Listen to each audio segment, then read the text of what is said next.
Welcome to another episode of Becoming a Man podcast, aka the Responsible Manhood Set. And today I have the honor and pleasure of having a great man who's done a lot in life. He's what you would say a very community-driven young man. We've known each other since high school. We played football together. We played basketball together. We even ran track together too. Actually, Yes, sir. when I think about it, and he's originally from Portsmouth, Virginia, aka P-Town. And for most people, when they hear Portsmouth, Virginia, or if they hear P-Town, we often get this negative reaction when we hear the name of the city of Portsmouth. And there's a stigma that says nothing good comes out of Portsmouth. But I beg to differ when I think about myself and when I think about my guests that's sitting right here. There are definitely good things that come out of Portsmouth. This brother right here is the former planning commission, been on the planning commission for the city of Portsmouth. He's also the former, what you want to call it, the vice chair for the 3rd district of Omega Psi Phi. Actually, right now, you're the current chair, right, Yes, of Omega Psi Phi Fraternity Incorporated, as well as you also were on the Housing Authority as well, right? Yes, sir. Yes, sir. All right. And he's transitioned, and we'll get into that a little bit later. But right now, ladies and gentlemen, Norfolk State graduate, IC Norfolk graduate, Yes, sir. none other than Mr. Davy Smith III. How you doing, brother? Great, brother. Appreciate you, man, for Yes, coming on the show for sure. Thanks for having me. Where should we start, man? This platform in general is about manhood, right? And there's a lot that goes into becoming a man. Mm-hmm. And when I think about your journey, the things that you've been involved with, where you've come from, the neighborhood you grew up in, I believe the road that you've traveled, you've definitely had to become a man in a lot of different ways. You know, I'm sure you've been challenged in all of that. And I'd like to get into a deeper dive of like your background, your childhood. And that's why I wanted to bring you up here, because I think it would be interesting for the audience to know just who the man you are today and where you've come from and why you are at the point of where you are right now today. So let's start with, where did you grow up? Well, my family started out in Newtown. Mm-hmm. That was a heavy black populated area in the city of Portsmouth downtown. Then we went to Prentice Park. By the time I was probably about 5 or 6 years old, I believe we moved to Jeffrey Wilson. So I was there all the way up until like the age of probably 14. And was around about that time just experiencing the things of life. When you grow up in the projects, you see drugs, you see violence, you see domestic violence, you see a number of things. And it wasn't easy at all. No, it wasn't. But I'm thankful that we had people like Ray Smith, former school board member, former city councilman, that came into the hood and mentored us, a group of young men. I was one who latched on to them, knowing that my family had these problems with dysfunction. You know, brother went to penitentiary for stealing cars at a young age. Your brother older or younger? Older brother, yes. My oldest brother, actually, Charlie. And then Percy, he got in trouble, ended up getting a murder charge. And from there, everything kind of went whack, you know, and I bounced around from house to house to house. At one time or another, I was homeless. But it took a village to help raise me, Mike, and that was a huge part. Matter of fact, when I got to Norcom and caught up with you guys, by the time I got there, I was living with my grandma, and there was 17 people in a 3-bedroom house. Mm-hmm. And that was another thing within itself, too. Yeah, but... Question. Yes, sir. Father around, yes or no? My father's deceased now. It's been 4 years. I lost him to cancer. And that was tough. I felt like he abandoned me, I'm being honest. That's how I felt, you know. My mom went off, she was hooked on drugs with addiction. Her boyfriend brutally beat her up. She ended up dying from injuries. Matter of fact, I was on my visit at Norfolk State January 24th, 1998. I was on my official visit at Norfolk State University. That morning I took the SAT around about 12 or 1 o'clock. Got out of there and said, man, I got a bad headache.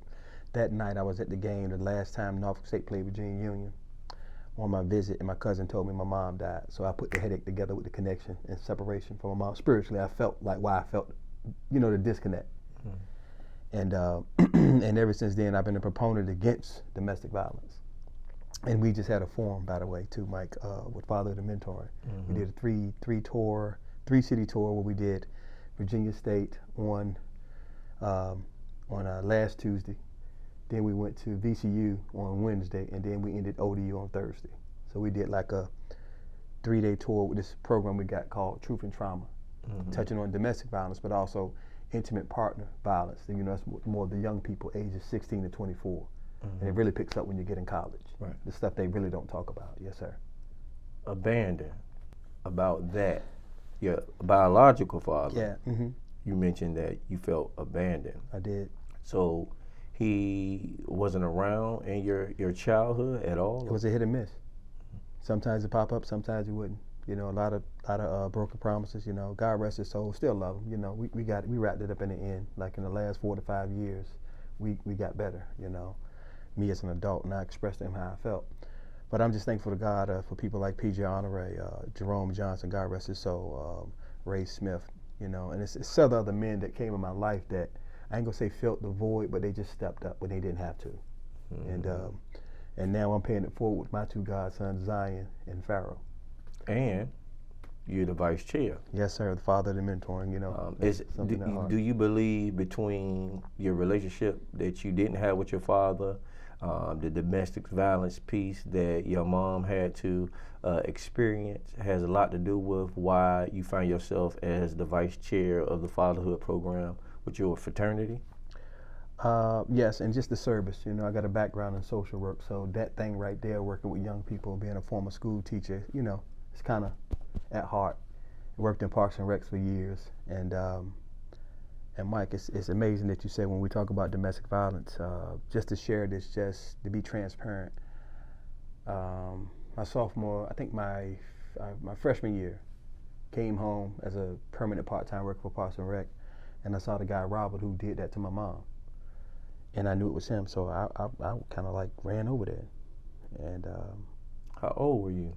Had to be 19, about to be 20 probably, mm-hmm. 19, 20. I was a late bloomer, it is what it is. But and I said, Robert, and I reached out my hand, and I shook his hand. It scared him because he saw it was me. He thought I was gonna hurt him. And I shook his hand, and I said, you know what? I haven't forgot, but I forgive you. Because that was healing for me. Because if I didn't do that, I couldn't move forward. He walked away, Mike, with his head down, crying. And I couldn't repeat the cycle of what happened to my family, people getting, you know, bodies and murdering people. I couldn't do that. So God spoke to me audibly when the second time I saw him, I said, I can't do it. So the third time I had to say something. And ever since then, I think I seen him again one time. I was in Norfolk. He was walking. He didn't see me, but I saw him. And he was talking to himself. And I said, I didn't have to fight that battle. God fought it for me. And that's when I had to lean on my faith dealing with that, you know. Question. Yes, sir. Do you think, with the experience that you've had with father not being around, this brother who put his hands on your mother, your brothers going to jail, I mean, when you were in high school and, you know, becoming a young adult, what was your thought process about, I guess, not following that path? I mean, was playing sports an outlet? Like, what was going on with your thought process, knowing that, I mean, we would have never known, honestly, mm-hmm. and maybe the coaches might have knew something about what you might have going on personally, mm-hmm. but as a teammate, I can't ever remember seeing you like down. Yeah, had to smile through a lot of stuff, brother. Mm-hmm. You know, just say you said smile like nothing is funny and scratch your head like it don't itch, and also you got to laugh in order not to cry, and there was a lot of that. But I had those moments when I just had to let it out and cry. You know, I guess it was a mindset, Mike, and I was taught how to pray and everything else, and sometimes I thought God wasn't listening, and I had to lean back on my faith. And then it got to a point where I think I was probably about 16, 17. Therapy did start happening. I did have a counselor working with me, talking things through, so I can think twice and not react once, you know. And all I kept saying to myself is, I got to make it out. I can't go to penitentiary. I can't go out and sell dope, because one or two things will happen. I'm either going to jail or they're going to kill me. And my brother just stayed in my ear and said, hey, man, I don't want you to come in here where I'm at. That's the middle brother. That's Percy. And I actually, Mike, I visited him through his whole stint. He did about almost 20 years. And I probably was that main family member staying in touch with my brother. And now we were talking the other day, and I realized that I said, just me, you, and Charlie left as immediate family. So for immediate family, I only got two brothers, because my parents are gone. And of course, immediate now, of course, is my wife. But you get what I'm saying in hindsight. And within my bloodline, my brothers. But it was a mindset thing, Mike. And the sports help. I ain't gonna lie, it was a great outlet for me. And when I think about our young brothers now and the young people now, we ain't got the programs and outlets like we had. Mm-hmm. You know, how we would be youth workers at Portsmouth Parks and Rec. When you're 15 years old, you get the summer job with the white shirt and blue shorts.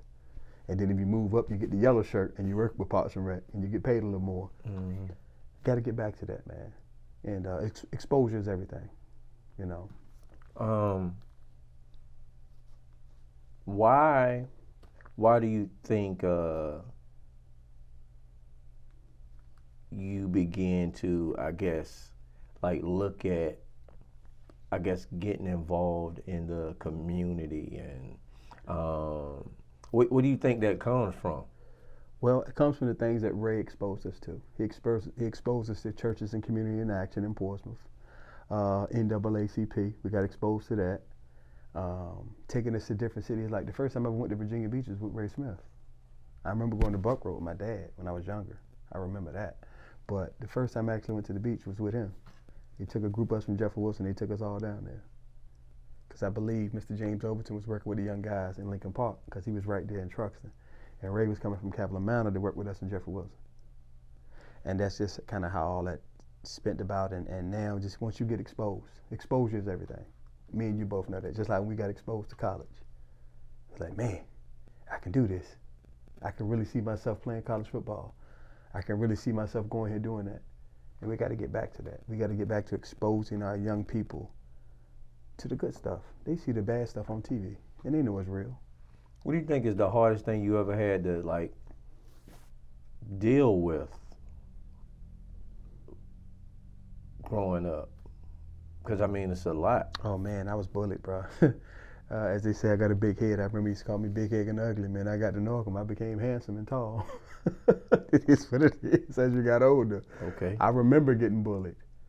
You know, you're dirty, you this, your mama do that. And then they knew my mom was doing crack, man. And those, whew, they cut the worst. Bullied in the neighborhood? Yes, sir. You get bullied at Norcom. Not Norcom, but, you know, but I'll say this. Before I got to Norcom, I'll say that time from like 6th grade to 8th grade, and then, you know, that confidence shot up. I got a little bigger. I won that fight. After that, that went away. But, man, that time from elementary to middle school, whew, boy, that was hell.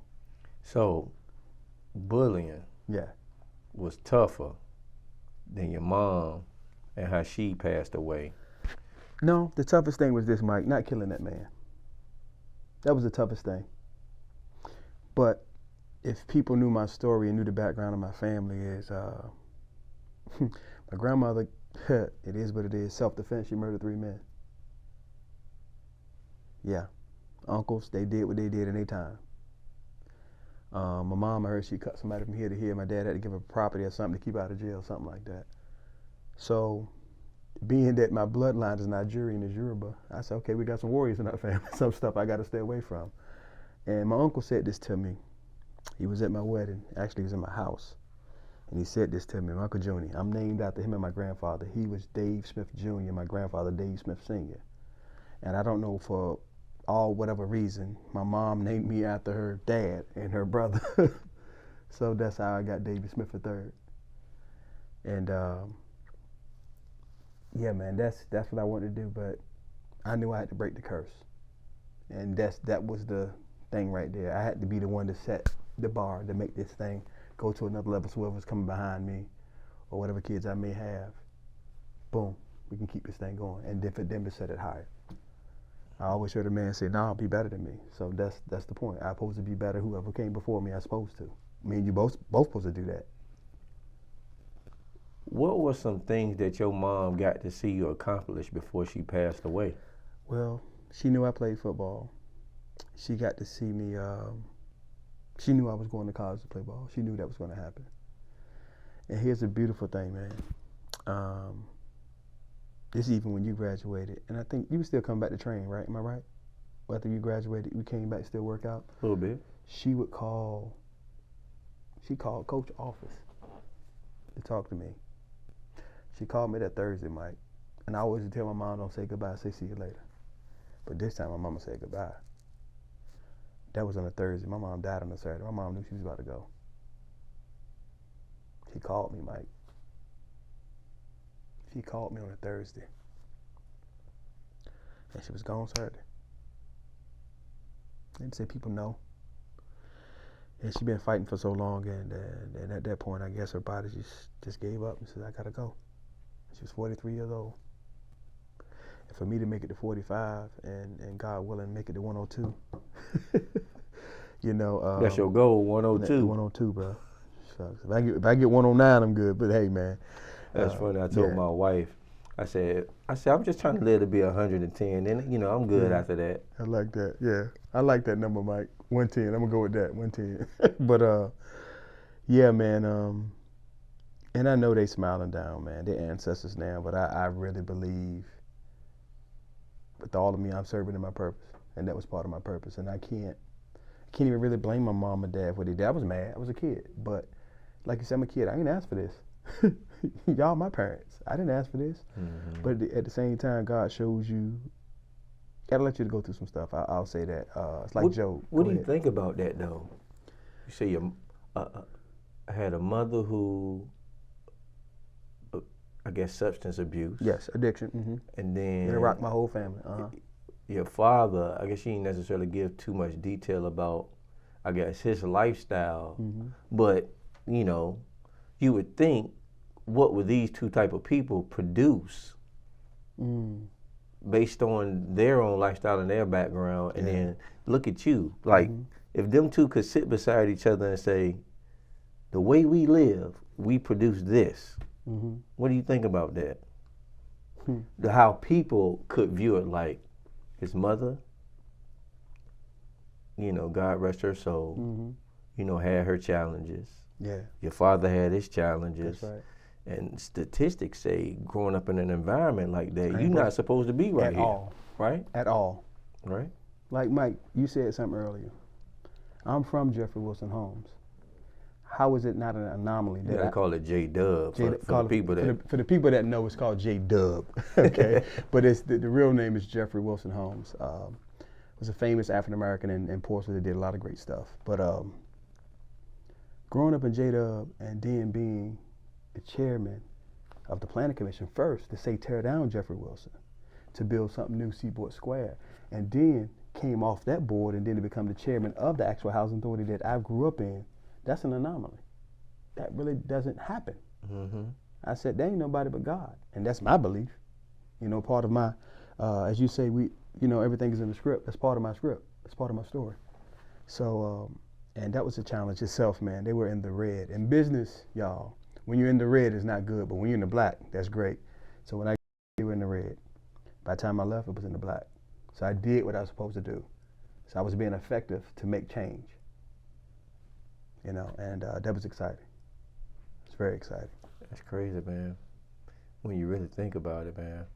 Just a kid from Portsmouth, right? Just a kid from Portsmouth, and happened to be a son of the city. Yeah, like yourself. Yeah. Yeah. So, why get into politics? And there's a number of reasons I'm asking you this. I mean, we've had the opportunity to be a part of the National Urban League together. We've done things with the NAACP as well. We done things like while in college. I mean, you in a fraternity, I'm in a fraternity, Yes. and you know they're a community-driven organization that does a number of things for, you know, youth, the elderly, That's right. cleaning up the community and That's stuff. We had a conversation about playing around, playing around just to see if we were to run for any level of office, like what would happen, you know. And back then we were just joking. True, we were. I actually never thought it was going to actually happen. I thought it was about agreement to experiment. Yes. And we sit here today, but like, think about then and talk about that. It's amazing how, and this goes back to our football coach, God rest his soul, Coach Joe Langston. Great man. Thank you so much, man. He always joked and said, Mike, I would be a pastor or a politician. I said, here it is now, I'm running for public office. So it was one or two that was going to happen. And now I'm in that lane.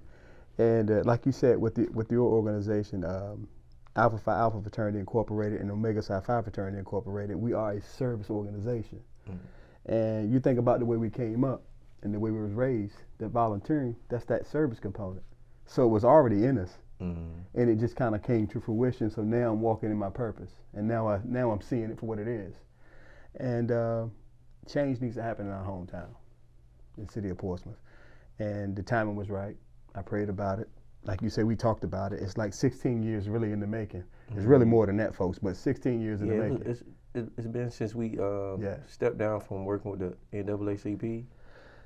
And actually, when you think about it, hindsight is before. It's kind of before that, but you get what I'm saying in essence. But yeah, because we, seeing it for what it's worth. Because like most people already thought I was already in the office because the positions I was in. Right. And remember, I kept getting all this media and this press because of what I'm doing. Right.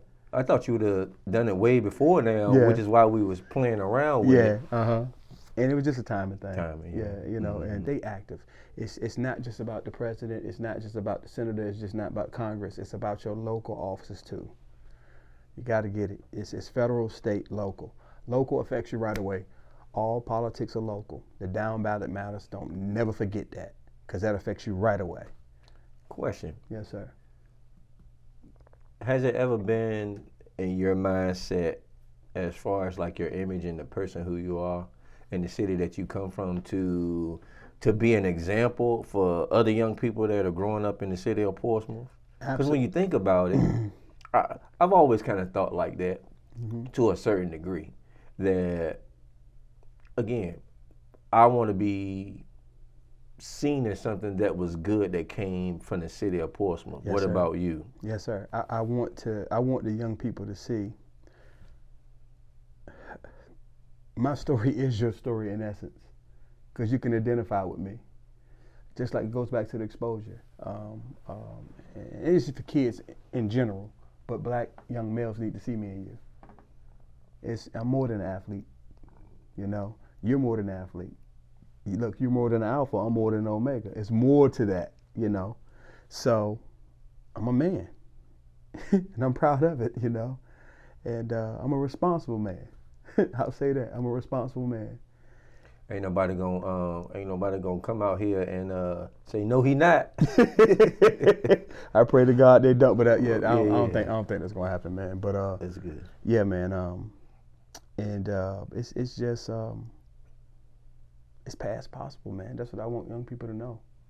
When we show up, they know, like, oh man, they real, and they see it off the bat. Kids know authenticity like that, and I can be true to me, and I sleep well at night knowing that, So when I show up as me, and I let these young people see. I let people see. This is Davy Smith III, AKA Money for some people that know me. That AKA Stick for some people, and so that's it. That's young, need nothing else. Yeah, man. Knowing how the political scene is, knowing that when you get into these boards, these positions, from the outside looking in, it would appear that some people often change. Some do. Some people don't move a particular way that they used to move prior to, getting into these seats. What do you think about that? Well, Mike, you know, like I know, being that you're in media, once you take that public light, you have to change some things about yourself. You have to move different. You do. Not to saying I can't be Davy, but I know some things I can do and some things I can't do. And some things I'll grow from. But at the end of the day, I'm still a servant to the people because they hired me to do a job. It's still about the city. And last time I checked, it had citizens in it. Some people forget that. I think about the small business owners. Big box business, and I'm not knocking them, but you got to think about that small business because that's what make America tick. That's what make all the cities tick if you really think about it. You being a small business man yourself, you know that. These small businesses make this thing work. You may have your big box companies, but the small ones make it really work. Like me and you like going to Roger Brown's, right? That's a small business, right? Say we may come over to Norfolk and go somewhere over here to a restaurant over here. I can't think of one right in Baxter's, for instance. Another small business. We might go to Virginia Beach, go to another small business. But that's what we do. We like to move around and go to different places. I go to Hampton. I might go to Carmen. Go support Courtney Ray with his stuff at his lounge and have a sub or something. But those are the things we can't forget to do. It's just, okay, politics are involved, but some people will change for the better and some people will change for the worse. We've seen it. What do you think about becoming a man and how that shaped you to do what you're destined to do now? Keep my integrity intact, man, and my moral compass, and try to lean onto that, and that's the main thing at the end of the day, at the forefront. Can you sleep well at night knowing you just did what you did? That's going to affect, say, and just say for the city of Portsmouth, for instance, 97,000 people. So imagine how, I guess, a person is on the state level, how it's going to affect this many people. And then say you go to another level, depending on, say if you're on the federal level. You're a congressman, you got, not even a congressman, let's just say U.S. Senator, right? Those two guys that represent Virginia got almost 1 million and some people, because it's 2.1 million in Hampton Roads, right? They got to go to bed at night realizing, like, man, I'm about to do a bill that's going to affect not just the people in Virginia, but across the country. The most 100 powerful people in America are what? U.S. senators, right? But they don't get the credit, do they? They're the most 100 powerful people in our country are the U.S. senators. Something to think about, right? So it's a lot of pressure that comes with it too. So the main thing for me, Mike, is meditating, prayer, of course, and exercise, man, and therapy. It's okay. It's okay. Because you got to have some balance. If you don't, man, I think you would go pooh, cuckoo. What's been some of your greatest challenges, becoming a man? Because you've just staying focused, man, and not being afraid to be vulnerable. In certain moments, like they say men shouldn't cry. No, if I got to cry, I'm crying. Call me what you want to call me. I got to get this off of me. Because I got to go on to the next thing. Just like I remember bottling stuff up, man. And my aunt used to always call me a loser, Mike, and didn't know what she was doing. I didn't know what she was doing at the time. This when I lived with my grandma with 17 people in the house. And my uncle would sit in the chair like you sitting there, Mike, and have a newspaper in his hand. And he would mimic my dad, his brother, and say, he said, "Money, you know I'm your daddy, right?" And they would work on my temper. They worked on me, man, for a whole year, my junior year. They worked on me. They worked on me to the point when I finally got it, what they were doing. And my aunt smiled at me one day. She said, "Give me $2. I ain't got it, Aunt June, loser." That's what she would say to me. Uncle Kevin be sitting on another chair over there with his paper, because she's trying to get her some cigarettes or something. "Money, you know I'm your daddy, right?" Mocking my dad being funny, sitting in this chair that my grandma would always sit in when she come downstairs. And then that light bulb went off one day. and I got it. And what was it? They working on my temper, and they helped me with that, just picking at me. And it brought me down and realized they were joking. I could take a joke. Because I felt like I always had to fight for myself, which I had to anyway, you know what I mean? As I said, I've been fighting all my life. I was fighting coming in the world. I was a premature baby. You mentioned a lot of people, Mm-hmm. I guess, that, you know, cross your path. What's some of the lessons you've got from a Ray or anybody else that you've mentioned? Well, I'll say this. And Ray's taught me a whole lot, man. But I'll tell you one thing he taught me when I went to the boards and commissions. He said, do a lot of listening. Don't be afraid to go to the trainings. Don't be afraid to get outside the backyard of our city. Something he introduced me to earlier showed back up again. Getting outside of the backyard. Seeing what I can go learn somewhere else, like Cincinnati, Chicago, and say, okay, can this work in Portsmouth? It's me going to all those housing conferences and going through the stuff and networking with other people. Now I got a network of friends that I can go back to and say, hey man, you know I'm developing now and I'm doing this and doing it with my consulting company. And I say, you the builder, Mike, and you got a great resume. We're going in there together. We're going to get these deals done. Legally, we can do that. Don't be afraid to grow. Don't be afraid to learn. Kelvin Hoggart, you remember my frat brothers did security. One passed away, God rest his soul. He introduced me to my wife, by the way. Trina, I love you. Ain't nothing you can do about it. Shameless plug. You can't do that but laugh at me. I'm being myself, Mike. But yeah, man. Kelvin would always say this to me, even when I got mad. He said, don't make a permanent decision in a temporary situation. That stuck with me. Even when we're angry, Mike, it's temporary, you know? And I gotta think twice and react once. Sometimes we just react. Can't just react all the time. You gotta sit down and process it. My brother always told me I've been playing chess the whole time and I ain't even sat down with a chessboard. I ain't even realized that, and then he showed me a chessboard and I was like, whoa. Because he said every move I've been made has been calculated. So. Makes sense. Yeah. So, speaking of wife, mm-hmm. why did you get married? You said, why did I get married? Mm-hmm. My godmother told me I'd be married by the time I'm 30. Like you said, we had so much fun in college, we did too much. So yeah, it was time. Yeah. And I met my wife in church, and I was actually scared of my wife when I met her. I was scared, y'all. And because that came out of a rough relationship where it was stressful, and then I had a partner that was a teacher.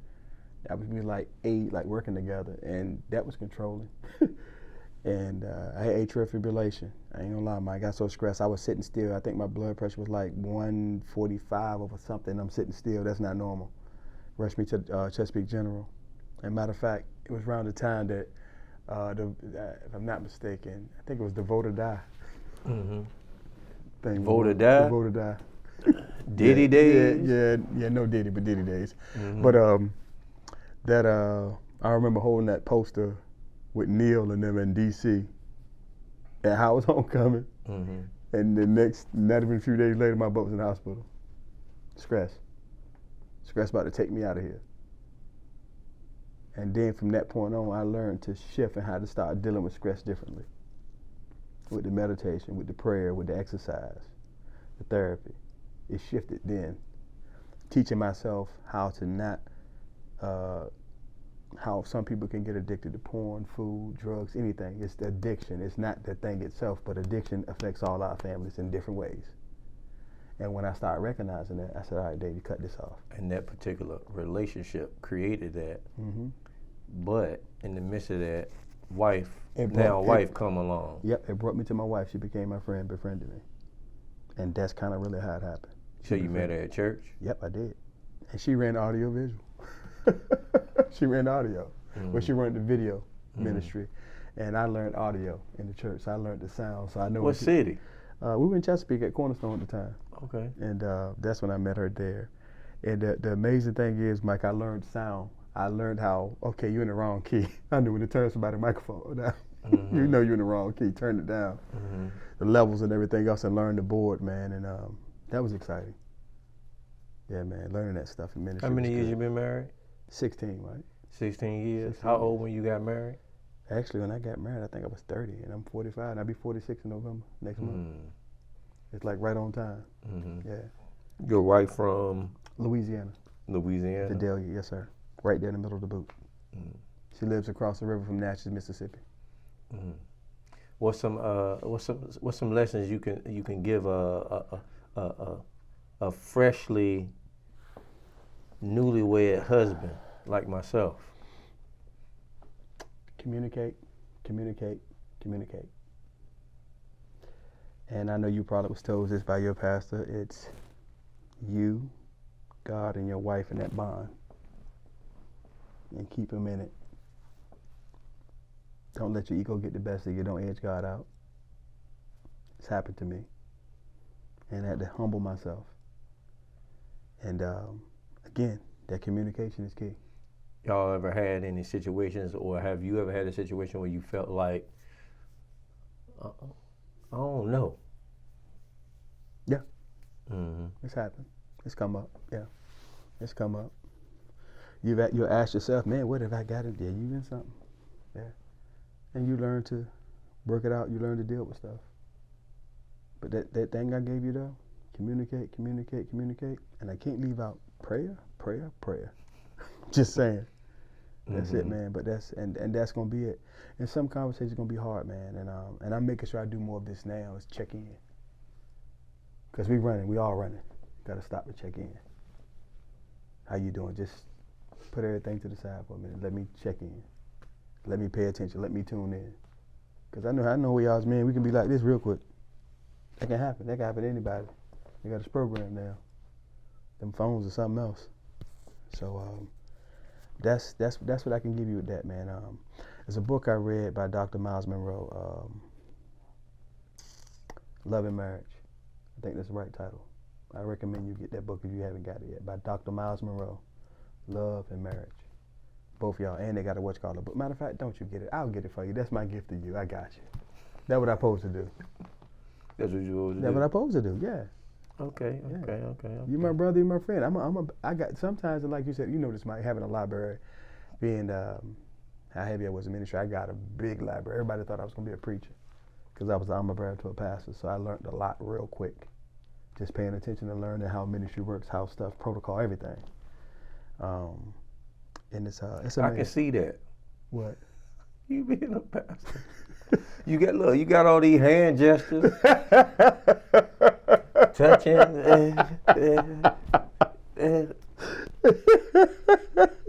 You know all that, man. You know what I'm saying? You know what I mean? It's all good, brother.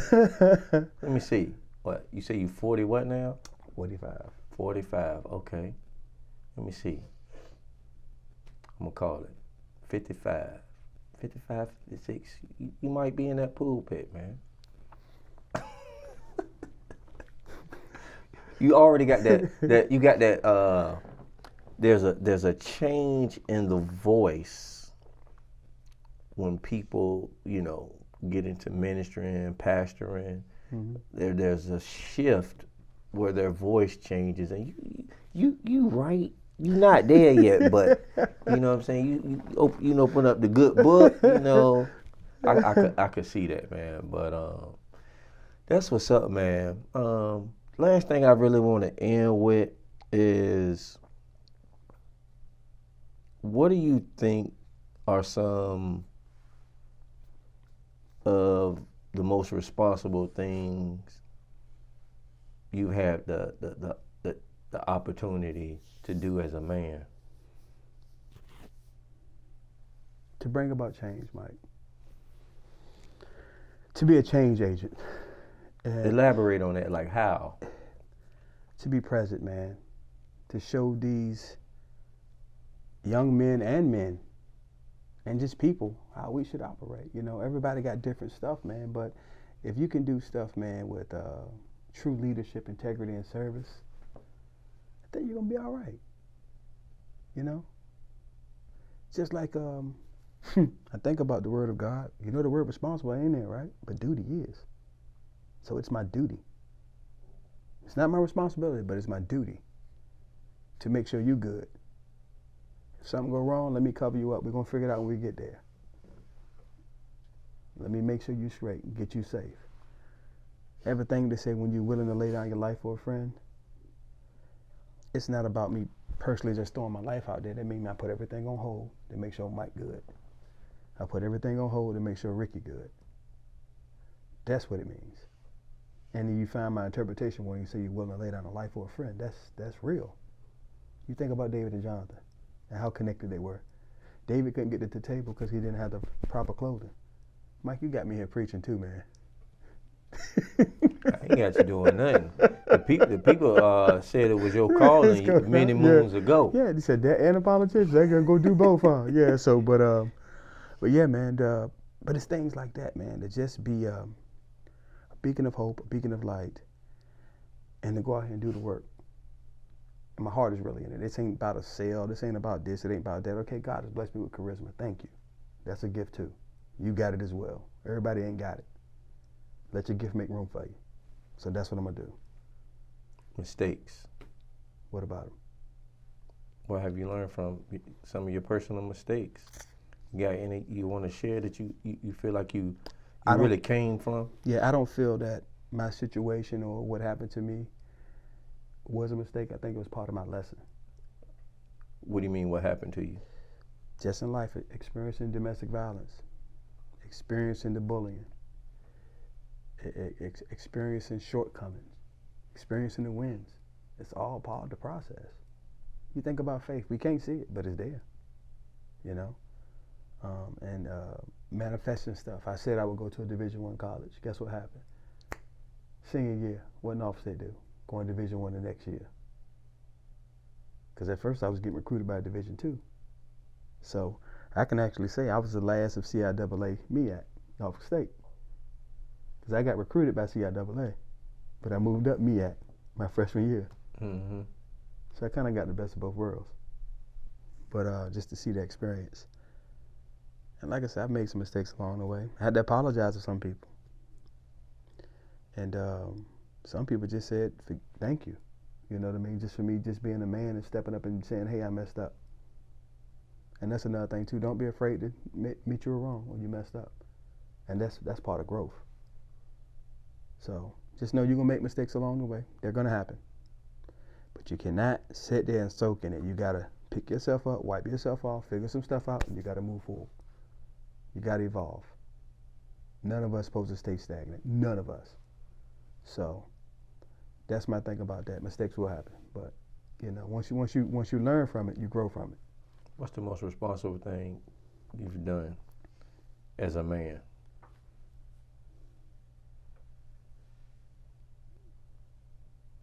Keeping my word, Mike. And that's a hard thing to do for some people. All I got is my name and my word. Davy Smith III. Or some people say money. Do what you say you're going to do. You know? If you can't do something, just be honest with the person. I can't do it. And they'll respect you more at the end of the day. Even though they might feel a certain way, they'll respect you more if you told them the truth. And that's just being transparent. And you can be okay with saying no. It's okay to say no. It is. It is. You got to learn how to say no. That's it, yep. So you're going to run yourself thin. That's right, because people will play on your emotions. Mm-hmm. Good, man. Well, man, I appreciate you coming out, man, sharing a little bit about your background. Thank you, brother. Where you going in life, man, and I wish you the best and all that you're trying to accomplish, man. You anything the people need to know, what you got going on, let us know. How can we get in contact with you? How can we support you? Yes, sir. Talk to us. Right now I am, like I said, doing the public speaking. That's real exciting. You mentioned something about consulting? Yes, sir. Smith Consulting and Networking LLC. That company there is I work as a developmental consultant, and with that, Mike, I handle the meat of getting stuff done when it comes to municipalities and things of that nature to get business deals done. Excited about a big deal I'm working on right now. I talked to my partner about today, what I'm really not at privilege to say on camera, but it's big. So that's real exciting. And either way, you can get in touch with me. The other pages, we don't have a page for Smith Consulting, but they can info@scnbizgroup.com. You can reach me there on that. You ain't mentioned how you make like. Oh man, I didn't. Mike, that. I should shoot myself in the. Yes, Relentless 9. I do apparel, was embroidery. Did this shirt here. That's a brand of mine, but also I can do embroidery. I can do screen print. You do jackets. We do jackets, hats, all of that. We can provide that type of apparel for you at Relentless 9 on Instagram. You can get me there, to get in contact with me on Instagram there. But we can do print services and all that stuff, embroidery. So that's exciting itself. That's good. Yeah, man. I think I did some of your first stuff for you, man. That was exciting, man. Yeah. For sure. I still got it on the table, man. I'm still trying to figure out what to do with it. God ain't gave it to me yet. I'm here for you, brother. I'm here to help you navigate that. You know what I mean? Yeah. All right, man. Appreciate you, bro. Thank you, brother. Appreciate it. Yes, sir. Ladies and gentlemen, Mr. Davy Smith III.